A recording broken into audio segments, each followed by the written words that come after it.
मरचू जंगल से लकड़ियां काटकर बाजार में बेचने गया, लेकिन उसे लकड़ियों के अच्छे दाम नहीं मिले। इस पर मरचू ने कहा, अरे भैया, इतने कम पैसे? इन पैसों में तो 2 वक्त का खाना भी नहीं मिलेगा। आप मुझे बहुत ही कम पैसे देते हैं। मैं इतनी मेहनत से लकड़ियां काट कर आता हूं, लेकिन उनके पैसे मुझे बहुत कम मिलते हैं। भैया, तुम्हारी लकड़ियां होती ही इतनी कमज़ोर हैं कि मैं इससे ज़्यादा पैसे नहीं दे सकता। तुम्हारी लकड़ियों के बस इतने ही पैसे बनते हैं। अरे भैया, कुछ ज्यादा कर दो ना। वो क्या है ना कि इन पैसों का तो कुछ भी नहीं आता। मैं अपनी जिंदगी कैसे गुजारूंगा? भैया, तुम जाकर अच्छी लकड़ियां लाओ, तभी इन लकड़ियों का अच्छा दाम मिल पाएगा, वरना इन लकड़ियों का तो यही दाम है। ये सुनकर मरचू बहुत ज्यादा परेशान हो गया और पैसे लेकर किराने की दुकान से सामान खरीदकर घर आ गया। घर पहुंचते ही मरचू की पत्नी सीता ने कहा, अरे जी, सामान ले आए आप? हाँ जी, सामान ले आया हूँ। सीता के चेहरे पर खुशी छा जाती है, लेकिन जब उसने सामान देखा, जी, इसमें तो बहुत थोड़ा सामान है। हाँ सीता, मुझे पता है कि यह सामान बहुत थोड़ा है, लेकिन मैं क्या करूं? मेरे पास जितने पैसे थे, मैं उतने का ही सामान लेकर आ गया हूँ। इस तरह हमारा गुजारा कैसे हो पाएगा जी? आपको तो पता ही है कि हम कितनी मुश्किलों से गुजारा करते हैं। हाँ हाँ, मुझे पता है, लेकिन मैं कर भी क्या सकता हूँ? मेरे पास इतने पैसे ही नहीं कि हम एक अच्छी जिंदगी गुजार सकें।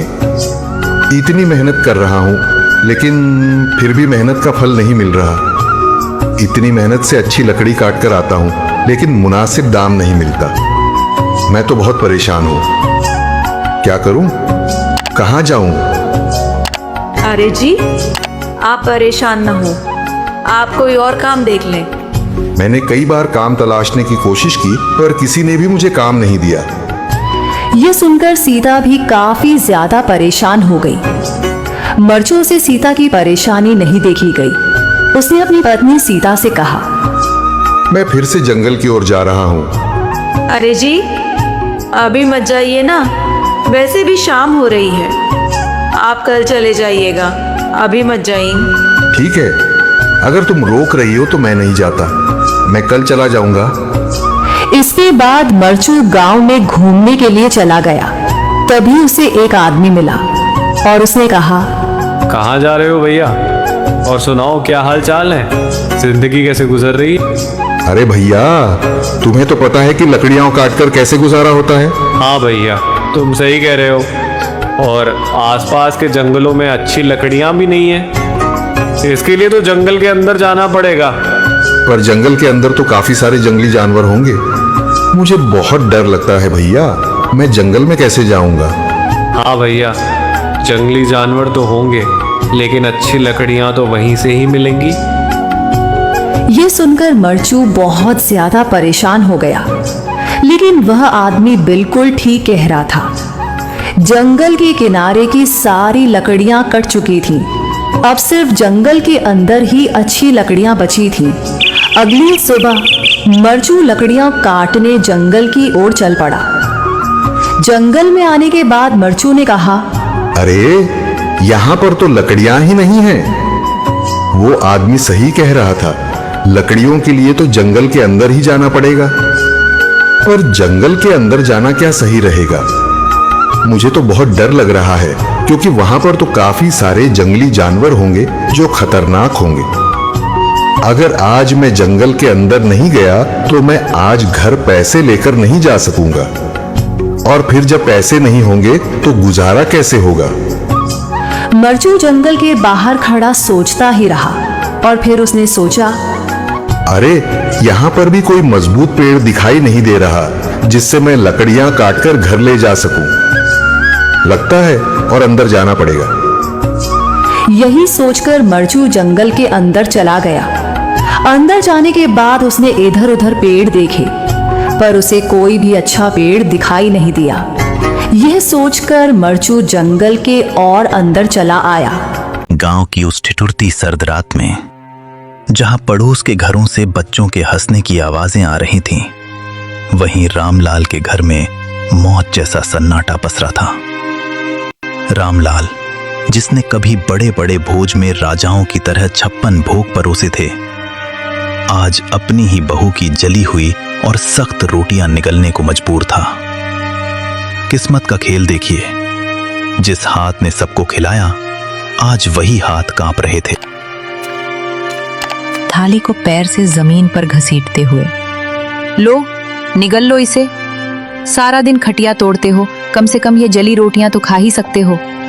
और सुन लो बुढ़े, कल सुबह सूरज निकलने से पहले आंगन चकाचक साफ मिलना चाहिए। मुफ्त की रोटियां तोड़ना बंद करो। तुम्हारी इस खांसी और मनहूसियत ने घर का सुकून छीन लिया है। बेटी, गला सूख रहा है। अगर थोड़ा सा गुड़ का टुकड़ा मिल जाता तो ये सूखी रोटी अंदर उतर जाती। गुड़ चाहिए इन्हें? अरे अपनी औकात देखिए। जब से माँ गई है तुम हमारे सिर पर बोझ बन गए हो। सच तो ये है कि तुम्हें भी माँ के साथ ही चले जाना चाहिए था। अब यहां हमारे टुकड़ों पर पल रहे हो और नखरे ऐसे जैसे अभी भी किसी रियासत के रसोइये हो।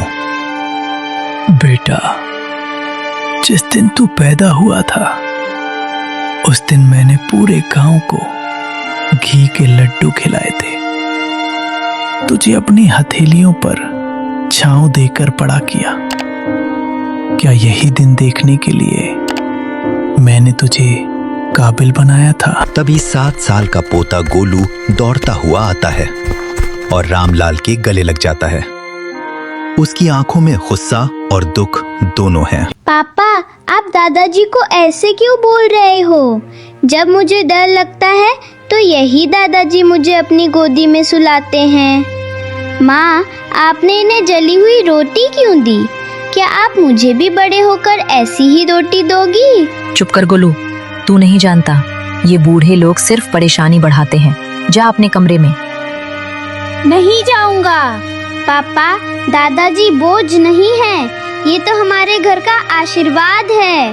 आप कहते हो ना कि ये आपके टुकड़ों पर पल रहे हैं, पर दादाजी ने तो मुझे बताया था कि ये घर और ये खेत उन्होंने अपनी मेहनत से बनाए हैं। फिर ये आपके टुकड़े कैसे हुए? गोलू, तू छोटा है, बड़ों के बीच मत बोल। रामलाल का दर्द तो फिर भी खुले आसमान के नीचे था, जिसे हवाएं सहला देती थीं। पर नेकी राम की सिसकियां उन 4 दीवारों के पीछे दम तोड़ रही थीं, जिन्हें उसने खुद अपने पसीने से सींचा था। उसका बेटा पवन और बहू शीला ने उसे घर के पीछे एक ऐसे स्टोर रूम में फेंक दिया था जहां कबाड़ और मकड़ी के जालों के सिवा कुछ न था। उस अंधेरी कोठरी में नेकी राम का वजूद भी उस पुराने सामान जैसा हो गया था जिसे अब कोई छूना नहीं चाहता। शीला, उफ, कितनी सड़ांध और बदबू आती है इस काल कोठरी से। पवन, कल इस बुढ़े के बर्तन एकदम अलग कर देना। मेरे बच्चों को सख्त हिदायत है कि इनके हाथ का छुआ पानी भी ना पिएं, कहीं कोई बीमारी ना लग जाए। और हाँ, आज इन्हें रात का खाना मत देना, सजा मिलनी चाहिए इन्हें। आज गलती से इन्होंने दीवान खाने के सोफे पर हाथ रख दिया था, सारा सोफा गंदा कर दिया।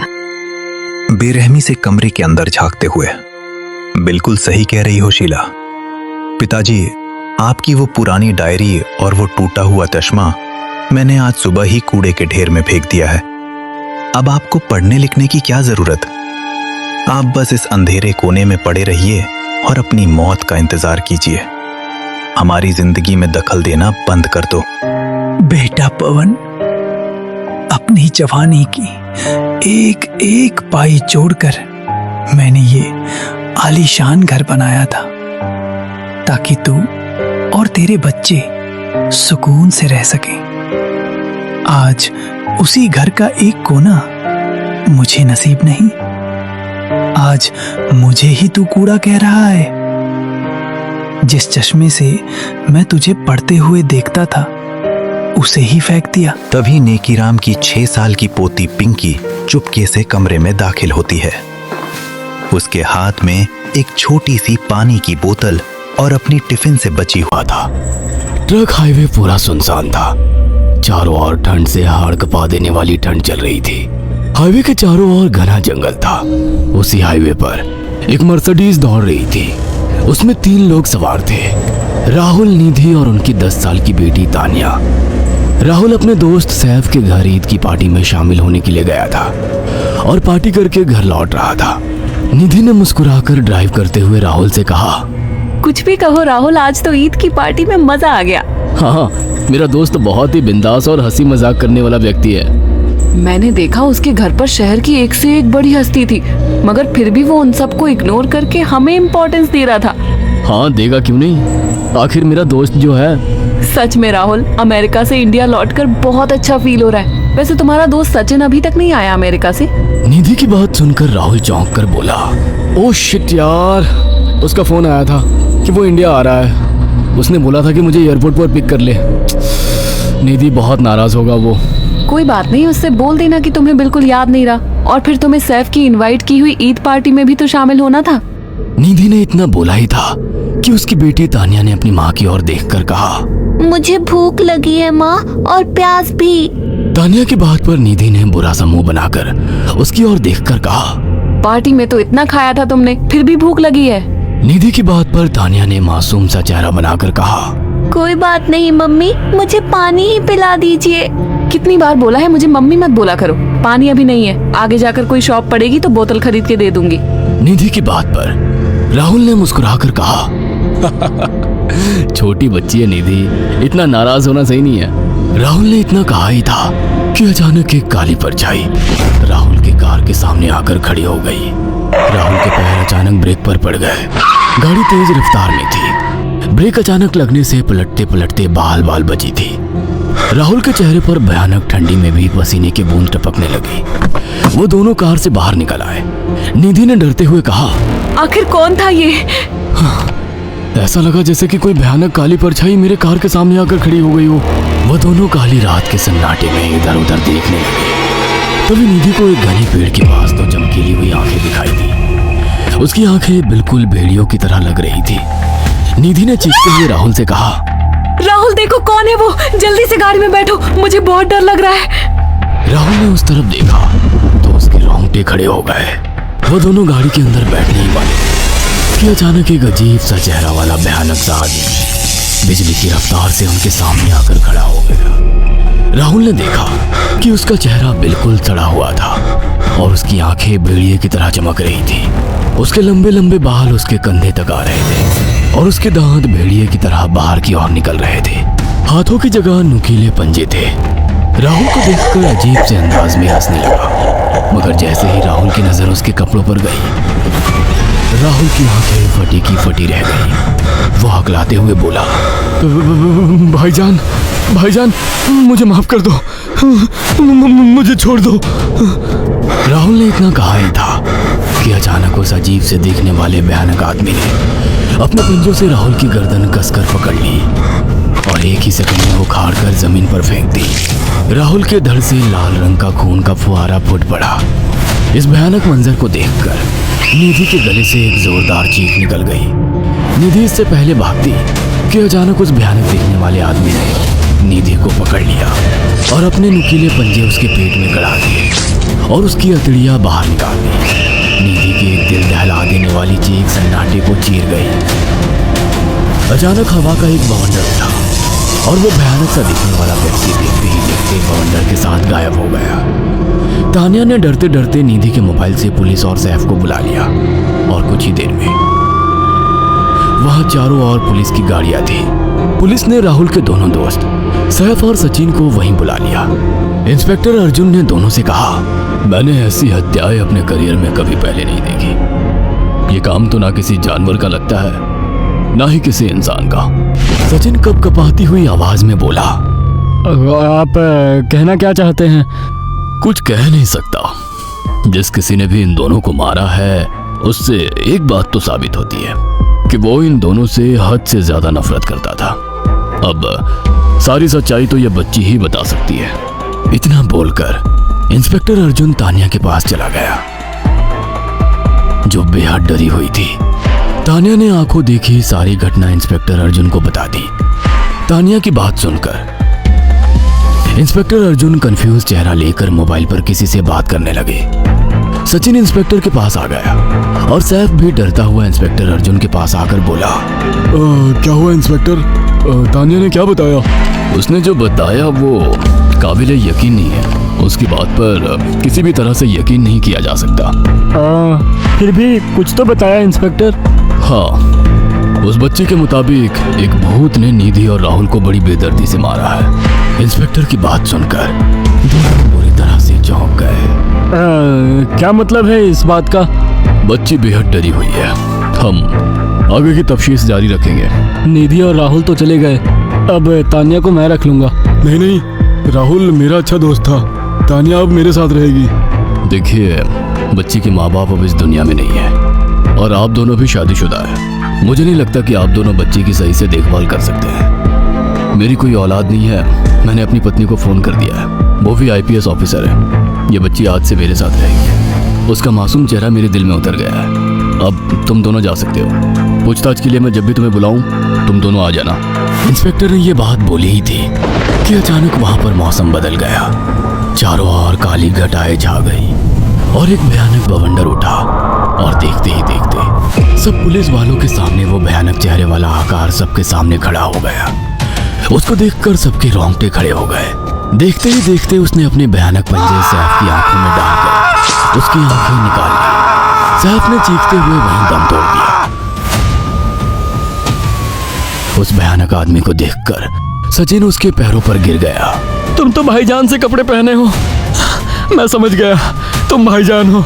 मुझे माफ कर दो भाईजान, मुझे यहाँ से जाने दो। मैंने कुछ नहीं किया था। वो भयानक चेहरे वाला गुर्राते हुए बोला, बता इन सबको कि ये सब इतनी भयानक मौत क्यों मरे। सचिन दौड़ता हुआ इंस्पेक्टर अर्जुन के पास गया और बोला, मैं जानता हूँ इसने इन तीनों को क्यों मारा। इसका नाम भाईजान था। जब ये जिंदा था ये किसी का भाई किसी की जान था। बहुत साल पहले ये हम सबका बहुत अच्छा गहरा दोस्त और बिजनेस पार्टनर था। ये सबकी बहुत मदद किया करता था। इसकी प्यारी सी बेटी थी तानिया, जो इस वक्त कार के अंदर बैठी हुई है। ये इसी की बेटी है। भाईजान अपने सारे पैसों से एक बहुत बड़ा हॉस्पिटल खोलना चाहता था जिससे गरीबों का मुफ्त इलाज किया जा सके, मगर हम तीनों इसके लिए तैयार नहीं थे। हमारी नीयत उसकी दौलत पर खराब थी और एक दिन हम सब धोखे से ईद के दिन भाईजान को यहाँ ले आए और इसे मारकर फेंक दिया। तो फिर तुम सबने इसकी बेटी को क्यों जिंदा छोड़ दिया? हमें बाद में पता लगा कि भाईजान ने सारी जायदाद अपनी बेटी के नाम कर दी है, इसीलिए हमने भाईजान की पत्नी को भी मार दिया। और तानिया का तुम 18 साल की उम्र पूरी करने का इंतजार कर रहे थे ताकि सारी जायदाद अपने नाम करा सको और बाद में उसे भी ठिकाने लगा सको। इसी के लिए तुम दोनों इस मासूम बच्ची को अपने साथ रखने की जिद कर रहे थे। जी, आपने बिल्कुल सही कहा। हम तानिया को भी इसी जगह लाकर मार देते। सचिन की बात सुनकर इंस्पेक्टर अर्जुन की आंखों में खून उतर आया। इंस्पेक्टर अर्जुन के कुछ कहने से पहले ही भाईजान बिजली की रफ्तार से इंस्पेक्टर अर्जुन की आंखों के सामने से सचिन को पकड़कर ले गया और उसके शरीर के टुकड़े टुकड़े कर दिए और हवा में उठे एक तेज बवंडर के साथ गायब हो गया। सारी घटना इंस्पेक्टर अर्जुन की आंखों के सामने हुई थी। तानिया को इंस्पेक्टर अर्जुन और उसकी पत्नी ने अपनी बेटी की तरह पाला। अगर आपको हमारी ये कहानी पसंद आई हो तो इसे लाइक और शेयर करना ना भूलें। साथ ही ऐसी और नई कहानियों के अपडेट्स पाने के लिए हमारे चैनल अक्षु टीवी को जरूर सब्सक्राइब करें।